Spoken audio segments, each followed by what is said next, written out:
Hello everyone, welcome to my blog. তো আমি আজকে ব্লগটা স্টার্ট করছি। শিববাড়িতে এসেছি আমরা। তো আমার ছেলের সকাল থেকে বায়না করছে বেরু যাবে। তো আমরা ভাবলাম যে ওকে নিয়ে কোথায় যাওয়ার, বেসিক্যালি ওকে নিয়ে আমরা যখনই টাইম পাই মন্দিরে যাই, হয়তো কৃষ্ণ মন্দির, জগন্নাথ মন্দির, এরকম আমরা যেয়ে থাকি। আর সেদিন শিবরাত্রি ছিল, তাই আমরা ভাবলাম যে ওকে নিয়ে শিববাড়িতে নিয়ে মেলাও প্লাস শিব ঠাকুরকে দর্শন করাবো।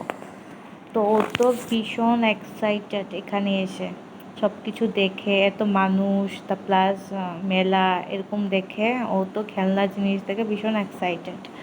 তো আমরা এখানে ভগবান মহাদেবকে দর্শন করলাম। দর্শন করার পর তো ওকে তো এখানে কন্ট্রোলই করা যায় না, এখানে এখানে এখানে এক্সাইটেডে দৌড়াদৌড়ি করছে।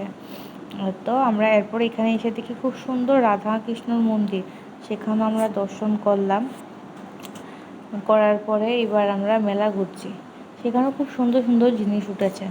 বাট ইচ্ছা তো করছে সব কিছু নিয়ে নিই ভগবানের জিনিস, বাট আছে অলরেডি বাড়িতে, তাই নেওয়া হয়নি।